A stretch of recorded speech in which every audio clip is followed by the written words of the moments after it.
estava aqui assistindo o depoimento do Robert Mueller, que é o advogado que estava responsável pela investigação do Donald Trump durante 2 anos quase, né? E ele foi dar um depoimento no Congresso americano ontem. E eu acho que tem um ponto na Madhyamaka, no caminho do meio, que pode ser esclarecido por uma situação bizarra que tem nesse depoimento do Robert Mueller. Vamos ver como é que eu vou falar de caminho do meio em termos dessa questão muito atual de política estadunidense, assim, né?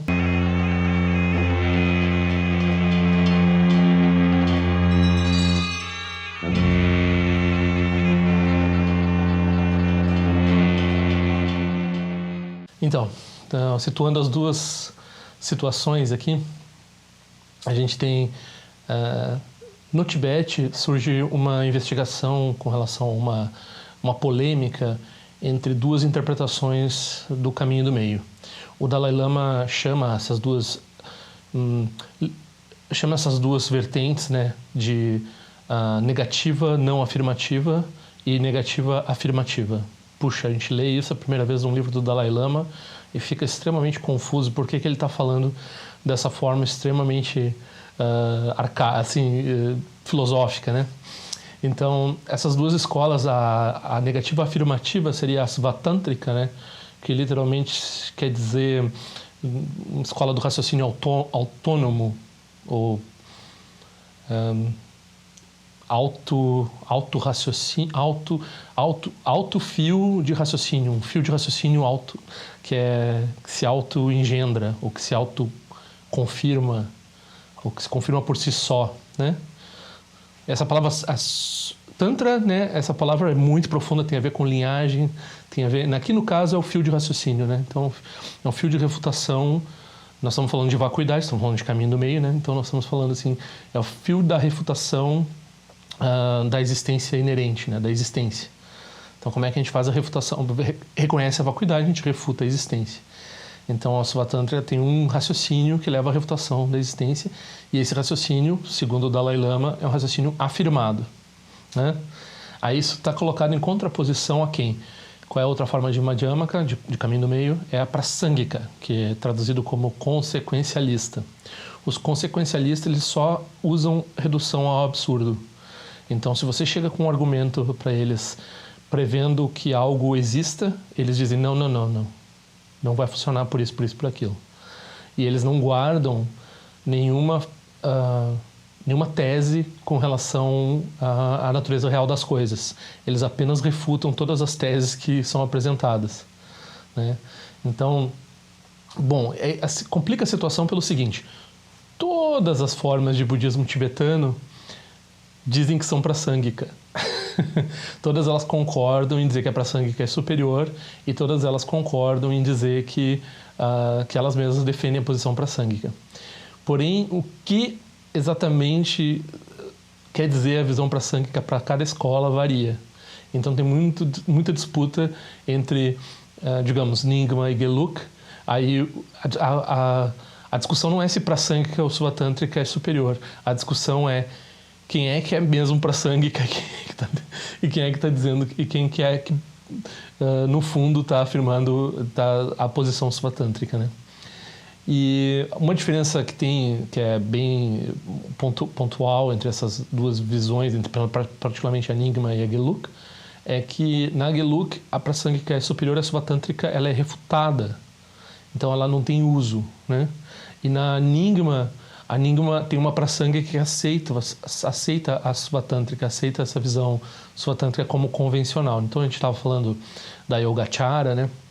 Então a Nyingma ela usa a Yogacara como uma posição svatântrica, e a posição svatântrica é uma combinação entre Yogacara e caminho do meio, que é essa visão convencional no 3º giro, né?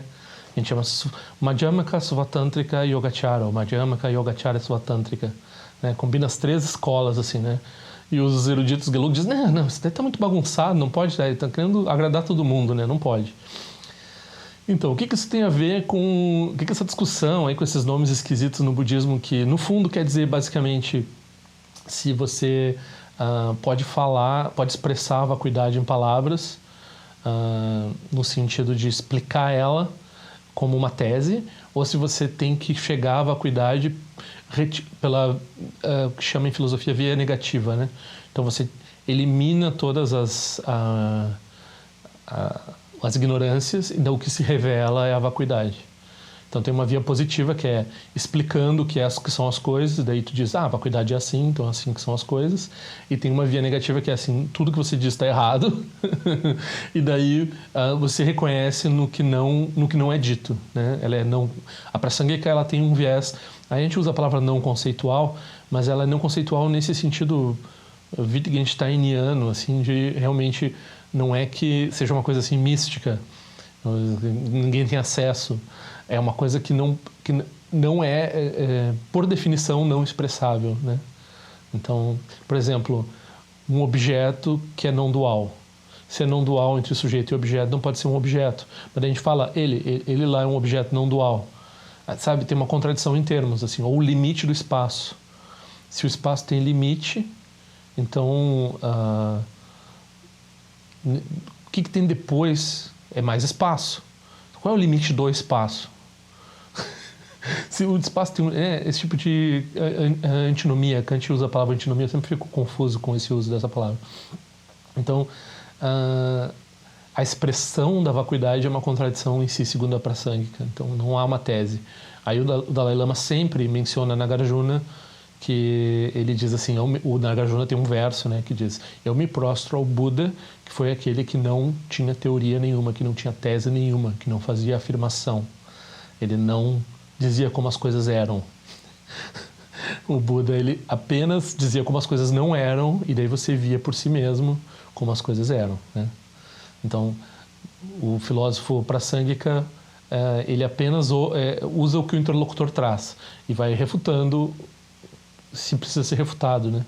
Então, talvez algumas coisas pertençam ao convencional, aí se atrapalham o caminho do Dharma, são refutados, se não atrapalham o caminho do Dharma, não são refutados.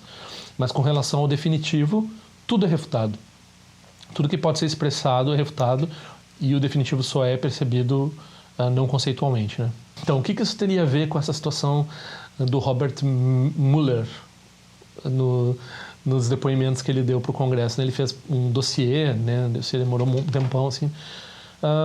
E nesse dossiê ele fala sobre a participação da Rússia nas eleições americanas, interferência da Rússia nas eleições norte-americanas, e o quanto o Trump teria ou não conspirado com os russos. E ele chega à conclusão que, embora ele tenha se beneficiado da ação dos russos, ele não conspirou. Mas depois ele teria obstruído a justiça nessa investigação, e há muitas evidências de que ele de fato obstruiu a justiça, mas tem uma situação peculiar com relação à posição que ele tinha lá eu não sei traduzir os termos jurídicos exatamente, mas esse departamento de justiça lá nos Estados Unidos, quando vai investigar o presidente, eles não podem indiciar o presidente por uma questão de ética, assim. Então tem uma orientação ética no departamento que a posição de indiciar um governante é para ser tomada pelo Congresso, porque é o Congresso que é responsável por fazer o impeachment e por fazer todas essas medidas contra o presidente. Então não pode o judiciário lá começar a investigar o presidente e tirar o presidente do foco dele, que é o trabalho numa questão de segurança nacional, assim, né? Ele não pode interferir. Então esse cara, né, muito correto juridicamente, assim, ele tinha que fazer esse dossiê sem implicar o Trump em nenhuma das situações criminosas que o Trump parece estar implicado, né? Então, ele tem que escrever todo o dossiê numa negativa não afirmativa. Então, ele usou várias vezes, né? Então, o Dzongchen Rinpoche comenta que o Tsongkhapa que é bom nessa coisa da negativa não afirmativa. E, de fato, na filosofia ocidental também o pessoal gosta muito de discutir essa questão da negativa não afirmativa. Tem dois tipos de lógica, né? Tem uma lógica que uma dupla negação é uma afirmação, e tem um tipo de lógica que uma dupla negação não prende a pessoa em nada, né? Então, uma dupla negação que é o intuicionismo, né? Então, essa dupla negação jurídica aí do Robert Mueller, ela é intuicionista, assim. E ele, hoje mesmo, no depoimento dele, ele resvalou, né? Então, alguém fez uma pergunta, porque tem que pensar muito para a pessoa não indiciar não dizer que... Porque eles perguntam assim, tá, mas se você pudesse dizer que tinha um crime, você diria que tem um crime? Daí se ele diz, bom, se eu pudesse dizer, eu diria. Aí ele disse, né? Então ele tem que dizer assim, nós não dissemos que não havia um crime. É isso exatamente que ele disse, nós não dissemos que não havia um crime. Mas por quê? Porque não havia um crime ou porque você não podia dizer? Bom, se eu disser que é porque eu não podia dizer, é porque havia um crime. Então eu não posso dizer que é porque eu não podia dizer. Então ele fica nessa tentativa aí, né? E os congressistas estão querendo... O maior problema que eles têm é cativar o público americano para a posição óbvia de que o Trump é um larápio de 8ª categoria, só que eles não podem porque... o dossiê que ele fez é muito complicado, ninguém leu. Então é linguagem jurídica desse jeito, assim, dupla negativa o tempo todo, né? Então ele não consegue tirar uma resposta direta dele, porque é eles, o Congresso, só que o Congresso está democrata e tal, então o Congresso não está na visão dos... está todo corrompido na visão dos republicanos. Enfim, é uma discussão política que não interessa a nós aqui, né? O que interessa a nós aqui é que ele tem essa posição que ele tem que chegar lá e ele tem que dizer assim, nós não dissemos que ele não cometeu um crime. Aí a ilação é sua. Nós não dissemos isso porque há uma orientação ética de que nós não podemos indiciar um presidente, ou nós não dissemos porque não houve um crime. Aí ele tenta toda hora tá pisando assim, né? Não pode dizer. Então, a praçângica, ela é assim. Se você manter qualquer posição, a ideia do Nagarjuna era qualquer posição que você mantiver vai ter um defeito, que é o defeito de precisar sustentar essa visão. Então, por isso, a praçângica ela é sem esforço. Ela não é uma posição filosófica a ser sustentada. Ela é uma simples constatação não conceitual. Então, a pessoa tem a experiência não conceitual lá da vacuidade e ela não diz, a vacuidade é assim. Ela usa um método didático que é a pessoa vai trazendo os obstáculos para o professor praçângica e o professor praçângica vai dizendo não, isso não, aquilo não. Super antipático, mas é o que funciona, né? Então, e a Suva Tântrica não. A Suva Tântrica teria uma posição assim, olha... É impossível essa situação do Robert Mueller aqui. Se a gente disse, que é o que os democratas estão dizendo, se já está dito que tem todas essas evidências de indiciamento, e eles estão dizendo que nós não dissemos que não há um crime, então é porque houve um crime. É óbvio, é só somar 2 mais 2. Eles não estão dizendo porque tem orientação, a gente entende porque eles não estão dizendo, porque é a orientação do código de ética deles lá, né? Nesse departamento lá do negócio. Então, eu estava considerando isso, né? Por que isso é relevante para o praticante de forma geral, né? Então, é bom saber que vai ter essas 2 estratégias. E daí a posição Nyingma, ela é flexível, né? Então, se a posição é essa de manter uma tese, ou de mostrar como é a vacuidade, que seria a posição Shen Tong, vamos dizer assim, ela tem um grande uso entre pessoas que têm experiência de meditação. Por quê? Porque daí a experiência delas é muito mais forte do que qualquer ilação racional que elas vão fazer e elas não correm risco de cair em eternalismo. A experiência delas é mais valorosa, né? Então, elas podem usar esse método inferior, entre aspas, da Yogacara e do Shentong e do Suvatântrica, né? Que afirma a existência do Dharmakaya, afirma a existência o que não faz sentido nenhum, né? Então dizer que a vacuidade não é vazia. Não, mas como assim? A vacuidade do objeto é vazia. A própria vacuidade é vazia de um objeto, segundo todo mundo concorda com isso. Mas aí eles dizem assim, não, mas tem um objeto não composto que não é dual, que não é um objeto. E esse objeto não composto que não é dual e não é um objeto, esse objeto não é vazio. E essa é a grande vacuidade. Ela não é vazia de si mesma. Esse pessoal diz isso. Aí eles afirmam, o Dalai Lama diz, é por isso que é uma negativa, é uma vacuidade, mas é afirmada, é uma vacuidade afirmada, né? Então, aí diz, mas aí tem um problema aí, porque se quiser refutar, tem como refutar. Eles vão dizer, mas para que a gente vai a gente refutar, a gente tem a nossa experiência de meditação aqui que corresponde ao que nós estamos falando. Nós estamos falando poesia, tá bom? Não tem problema nenhum. Não nos incomodem, né? E esse pessoal concorda que quando eles vão falar com alguém, quando eles vão usar a expressão pública dos ensinamentos, aí a prasangika é superior. A prasangika é superior por quê? Porque ela não vai ter refutação, não vai ter incomodação, trabalha com pessoas que não têm experiência de meditação, que não fizeram prática nenhuma, então a gente consegue estabelecer a visão para essas pessoas poderem tomar refúgio, fazer prática, assim por diante. Então ela é mais amplamente, funciona em todos os âmbitos, né?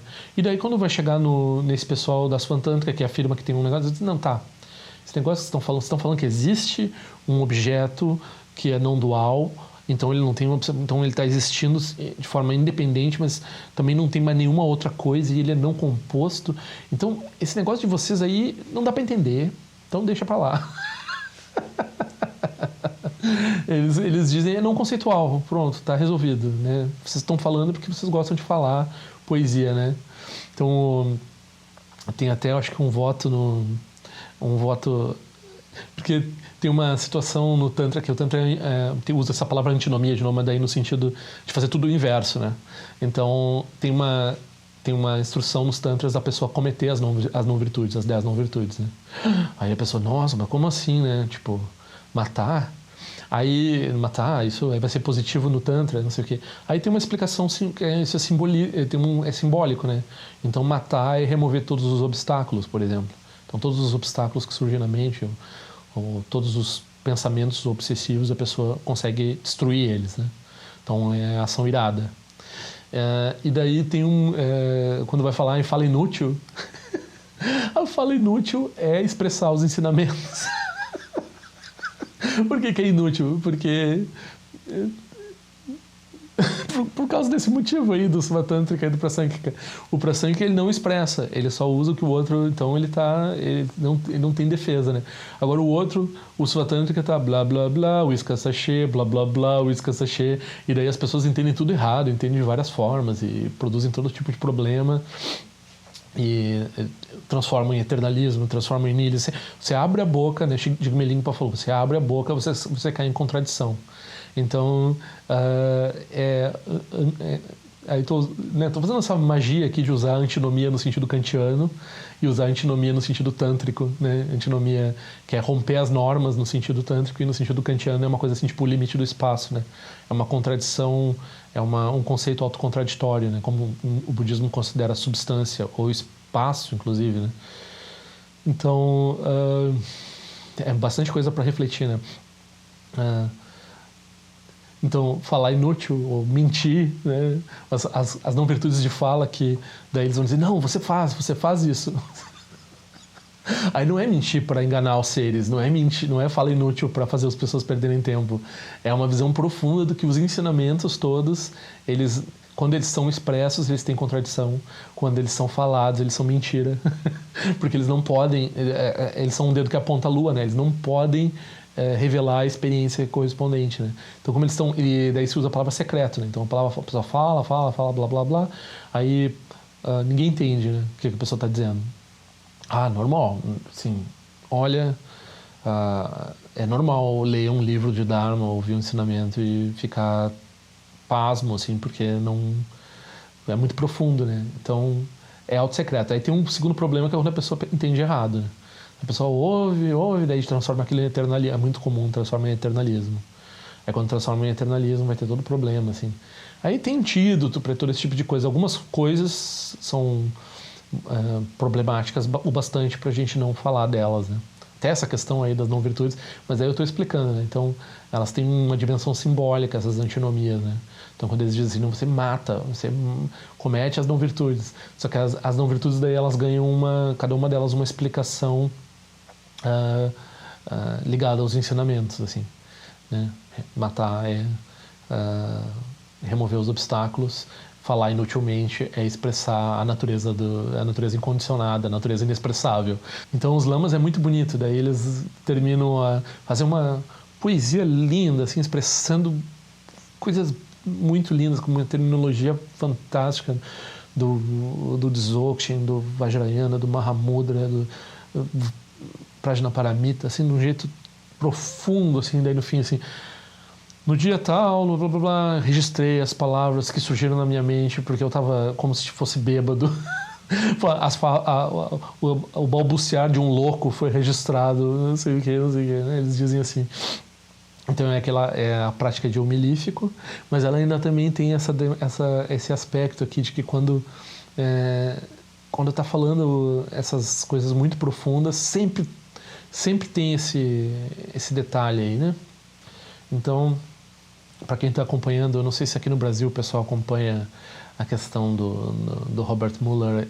Agora não está tão forte, né? Porque já está chegando muito perto da eleição, eles já estão preocupados com a nova eleição, não estão tão preocupados em tentar um impeachment que seria impossível porque o Senado é maioria republicana, não ia passar no Senado, né? Então eles estão só meio que fazendo... os democratas estão só fazendo política, assim, né? Com essas ideias todas. Mas essa questão jurídica específica, né, dele ter uma diretriz que ele tem que investigar um crime, mas ele não pode indiciar o principal culpado, porque não é a posição dele indiciar o culpado, é a posição do Congresso indiciar um presidente. Então, isso é interessante. Daí ele tem que falar do crime, dizer o quanto essa pessoa está envolvida e quanto ela fez, e no fim tem que dizer assim, não, a gente não pode dizer que ele não cometeu um crime. Uma dupla negativa. O Dos Ciência de Tsongkhapa era muito bom nisso. É um negócio que os Geluk sabem fazer muito bem, esse negócio da dupla negativa.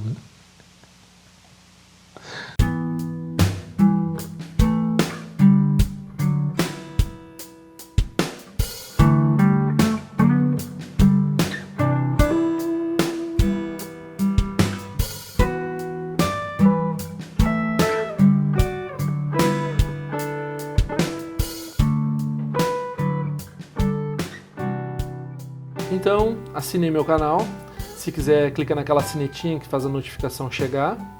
Por favor, assine meu boletim informativo por e-mail. E nós nos vemos na prática do Dharma.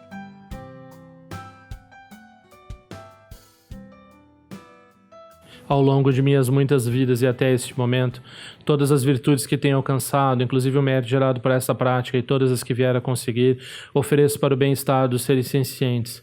Possam a doença, a guerra, a fome e o sofrimento diminuir para todos os seres, enquanto sua sabedoria e compaixão aumentam nesta e em vidas futuras. Possa eu claramente perceber todas as experiências como sendo tão insubstanciais como o tecido do sonho durante a noite e imediatamente despertar para perceber a manifestação de sabedoria pura no surgir de cada fenômeno. Possa eu rapidamente alcançar a iluminação para trabalhar sem cessar pela liberação de todos os seres.